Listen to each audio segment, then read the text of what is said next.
और बाकी से गाड़ियों के जरिए क्रूजर स्कॉर्पियो सभी के जरिए चंडीगढ़ आज पहुँच के चंडीगढ़ पहुँचने के बाद जो सीएम घेराव का हमारा कार्यक्रम है वो आज हम करेंगे, क्योंकि पूरे हरियाणा से ही आ रहे हैं सरपंच, पूरे हरियाणा के सरपंच हैं। सरपंचों ने पूरा डेमोक्रेटिक तरीके से अपनी मांगे रखी। जब बुलाया सरकार ने तो राजहट नहीं अपनाया, जो सरकार अपना रही है सरपंच बुलावे पर गए और लोकतांत्रिक तरीके से अपनी मांगे रखी, लेकिन सरकार की तरफ से उदासीन रवैया रखा गया, जो बिल्कुल सही बात नहीं है। सरकार के मौजूदा मंत्री पंचायत के बबली वहीं पे थे और मंत्री जी को उसी समय पे आश्वासन देना चाहिए था कि कहा उन्होंने कि मांगे ठीक है, भाई मांगे ठीक है तो आप मान लो उन मांगों को। नहीं कह तो रही है सरकार की, इस पर हम कमेटी गठित करेंगे। कब करेंगे आप कमेटी गठित? ये बताओ ना, 2 साल तक तो पंचायतें वैसे रीतकाल के समय में थी। आज सरपंच वैसे काम करने के लायक नहीं है, वो काम छोड़े हुए हैं। आपको गांव देहात का भला करना है, उनके काम करने हैं, गलियां हैं, नालियां हैं, चौपाल हैं, जितने भी काम हैं सारे अधूरे पड़े हुए हैं। अगर काम करवाने हैं आप सरपंचों को पूरी शक्तियां उनकी वापस दो, अपना काम करना शुरू कर देंगे। अब सरकार ने बुलाया भी चंडीगढ़, सारे दूर दराज के सरपंच चंडीगढ़ पहुंचे भी और जानबूझकर उदासीन रवैया अपना कर कोई नतीजा उन्होंने निकाला ही नहीं। वो चाहते तो सारी मांगे बता दीजिए, पूरी एसोसिएशन ने जो अपना तैयार किया है कि क्या क्या मुख्य मांगे यही है कि जो ये लघु सरकार बोली जाती है, सरकार का मतलब जैसे कि विधानसभा के पास और संसद के पास अपनी वित्तीय सरकार सारी शक्तियां खुद के पास होती है, तो गांव में जो भी काम होंगे वो सरपंच के अधीन ही होंगे, सरपंच के मार्फत होंगे, उसी के सर्वेक्षण में होंगे और वही उसका सर्वे सर्वा होगा। ये टेंडर करके आप ठेकेदारों के जरिए आप काम क्यों करना चाहते हैं? यही बात है ना कि ठेकेदारों के जरिए नहीं, ठेकेदार गांव से बाहर का होता है, सरपंच के जरिए काम होना चाहिए। सरपंच को वही रहना है, वहीं आगे भी अपनी पीढ़ियों तक की छवि बना के रखनी होती है, तो इसलिए अच्छा काम सरपंच करेगा। और मनरेगा की मजदूरों की जो मानदेय है उसको बढ़ाने के लिए 600 रुपये करने की, क्योंकि 300 रुपये में आज के दिन कोई मजदूर सारा दिन काम करना नहीं चाहता। जी राजेश भाई, ये बताइए कि एक पूर्व सरपंच से मेरी बात हो रही थी, वो कह रहे थे कि अब तो सरपंचों को मार दिया सरकार ने, पहले सरपंची में माल हुआ करता था, अब नहीं है, तो इस बात से कितना इत्तेफाक रखते हैं? देखिए, ये जो पूर्व सरपंचों की जो उदाहरण है कि माल हुआ करता था और उसी का मतलब एग्जाम्पल दे के सरकार हमारे साथ करे भी सरपंच इस प्रकार का काम करते थे, तो मैं तो कहूँगा सरकार की नाकामी थी। अगर पिछले सरपंचों ने अगर इस प्रकार से कोई काम किया है तो मतलब सरकार को उस पर जो है ना जांच करवानी चाहिए थी और उसको उजागर करना चाहिए था, लेकिन वह चीज हमारे ऊपर थोपने का सरकार काम कर रही है, जबकि हम तो अभी बड़े हैं, हमने तो काम भी शुरू दिख रहा है। तो हम बिल्कुल ईमानदारी से और पारदर्शिता से काम करना चाहते हैं और उसी का प्रारूप भी हमने सरकार को दिया है कि हम किस प्रकार से काम करना चाहते हैं, क्योंकि जो एस्टिमेट ई टेंडर से बढ़ता है ना, उस टेंडर से आधा एस्टिमेट सरपंच बना देता है, उस काम को आधे से मतलब काम राशि में काम करके जो उस काम को पूरा कर देता है। लेकिन सरकार का ई टेंडर का जो सिस्टम है ना, उसमें क्या है, एक हायरकी बना दी, मतलब एक सिस्टम बना दिया, जेई एसडीओ एक्सएल ऊपर मंत्री तक, वो सारा जो सिस्टम है ना वो मतलब बिल्कुल इसलिए कराया गया है कि वो काम उस काम का जो हिस्सा है ना वो उधर उधर इतना हिस्सा जो है ना सबका पूछ गया, लेकिन सरपंच जो काम कराया करता है ना, वो ना तो जेई ने खाने दिया करता, ना एसडीओ ने खाने दिया करता। ये सारा सिस्टम जो दफ्तर में बैठे अफसर है ना, उन अपनी जेब भरना और ऊपर तक माल पहुंचाने के लिए सिस्टम रचा है। ये बताइए राजेश भाई, क्या गांव तक इस आंदोलन को ले जाने में सफल हो पाए, गांव के लोगों को समझाने में सफल हो पाए हैं, या फिर ये सिर्फ सरपंचों का आंदोलन है?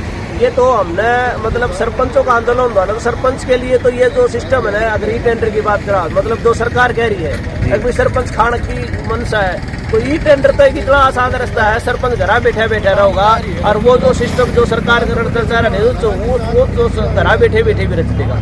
लेकिन सरपंच ईमानदारी से काम करना चाहता है धरातल पर, गांव के मजदूर, गांव के मिस्त्रियों को साथ लेके उनको भी काम देना चाहता है, इसीलिए सरपंच अपनी लड़ाई नहीं लड़ रहे हैं, सरपंच गांव देहात की लड़ाई लड़ रहे हैं, ग्राम को बचाने की लड़ाई लड़ रहे हैं। देवेंद्र बबली जी कह रहे थे कि भाई अगर सरपंच काम शुरू नहीं करेंगे तो हम जो कार्यभार है वो पंचों को दे देंगे। पहली बात तो मेरे ख्याल में मंत्री जी भी इस चीज से अनभिज्ञ गए कि इस प्रकार की कोई प्रक्रिया नहीं हो सकती। रही बात अगर पंचों को देने की बात आती है, पंचों को पावर देने की बात आती है, तो पंच भी तो उसी गांव का नुमाइंदा है, जिस गांव का नुमाइंदा सरपंच है।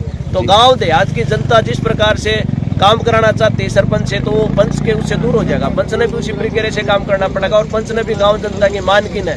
और इसी टेंडर का जो हम विरोध कर रहे हैं ना, वो नाजायज नहीं कर रहे, जायज कर रहे हैं। जी, तो भाई इस वक्त मौजूद थे राजेश जी हमारे साथ, और आपको बता दें कि भाई चंडीगढ़ कूच का आह्वान है और आगे की तस्वीरें भी आपको दिखाएंगे। साथ वीडियो को शेयर कर दीजिए।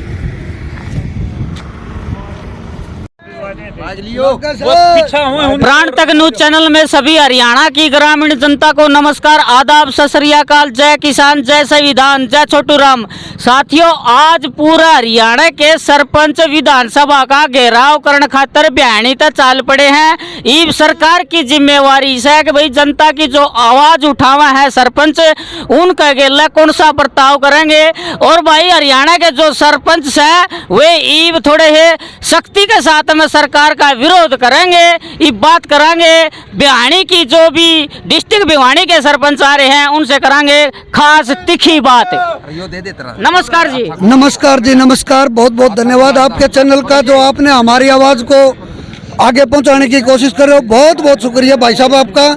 और आपको जो है ना बहुत ही जल्दी पूछो हमसे, हमें पंचकुला पहुंचने की बहुत जल्दी है। आज सर ये जो प्रोग्राम आपने कराया है, आज विधानसभा का घेराव कितनी शक्ति के साथ में करोगे? हम बहुत जोर शोर से विधानसभा का जो है ना घेराव करेंगे और बता देंगे आज सरकार को कि सरपंच क्या है। उन्होंने जो हमारा ये जो ई टेंडरिंग वाला बंद करके जो ये किया है ना हमारे साथ, तो इससे हमें बहुत क्षुब्ध हैं। और आज पूरा वहाँ जाके आपको पता चलेगा, जो अगर आप हमारे साथ चलते हो तो वहीं चल के देखना कि हम क्या करेंगे। तो सर आज का जो कार्यक्रम है, इस कार्यक्रम के अंदर सरकार है ना वो सीआईडी आप तो पीछे जबरदस्त लगा रखी है, तो थोड़ा ध्यान तक भी रहना पड़ेगा, शांति प्रिय ढंग से भी। तो सर सरकार के खिलाफ ये आंदोलन जनता का आंदोलन है, इसका जो मेन फार्मूला वो जनता के सुखों के लिए आप काम कर रहे हो, फिर भी आपका सरकार बात क्यों नहीं मान रही? प्राण तक मीडिया का धन्यवाद। जो पंचायतों के 29 अधिकार हैं, उन 29 अधिकारों के लिए पूरे हरियाणा की पंचायत, देहात, ग्राम, जो भी सरपंच, मेंबर, किसान यूनियन, सभी उन हक हकूक़ की लड़ाई लड़ने के लिए हमेशा तत्पर रही है।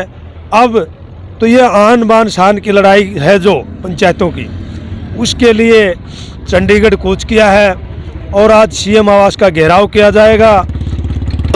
जब तक ये मांगे नहीं मांगी जाती तब तक ये पंचायतें एज इट इज जो की तो लड़ाई लड़ती रहेंगी। सरकार से हमें कोई लेना देना नहीं, झुके ना झुके क्या होना है वो भविष्य सरकार ने देखना है। सरपंच, पंच या जो गांव के लोग हैं वो सभी ने अपनी एक मूंछ का सवाल बना लिया है कि जब सरकार इनके हकों के लिए वो लड़ाई लड़ रहे हैं और फिर भी मान नहीं रही, तो जनता दिन रात मेहनत करके और अपनी लड़ाई, अपने हक हकूक़ लेने का काम करेगी। बाकी आज पंचकुला कहो, चंडीगढ़ कहो, जाना है, उसके लिए हम अपनी तैयारी पर हैं। आप वहीं पहुंचो, वहाँ लेना पड़ेगा। धन्यवाद। हरियाणा की जनता ने भी इन सरपंच का साथ खातिर पूरा सहयोग करना चाहिए। प्राण तक न्यूज चैनल को लाइक करे, शेयर करे, कमेंट करे। सर नमस्कार। हरियाणा सरकार मुर्दाबाद, जिंदाबाद। तो सर आज का जो कार्यक्रम है इसके बारे में बताएं सर। आज का जो हमारा मेन उद्देश्य है वो ये है कि हरियाणा सरकार ने जो परंपरा बनाई है, अन्य स्टेटों के अपेक्षा सरपंचों पर जो प्रतिबंध लगाया गया है उसको हटाने के लिए और गांव का चहुमुखी विकास के लिए हम प्रयासरत हैं। और इस बात को हम मनवा के रहेंगे, आखिर अडिग हैं और अडिग रहेंगे। मैं तो एक ही बात कहता हूँ, सैनिक होने के नाते फौज में कहा जाता था कि आखिरी दम और आखिरी गोले तक हमारी लड़ाई जारी रहेगी। तो ये हमारी लड़ाई प्रयास में है, हम कामयाब होंगे। हमें हर हालत में, जब बोलता है एक पंचायत मंत्री बोलता है right to reject and recall, तो we have also to say at the time of appeal for the votes that you should go back, we have also right. आप हमारे गांव से वापस जाएं, हमें भी ये अधिकार क्षेत्र में है।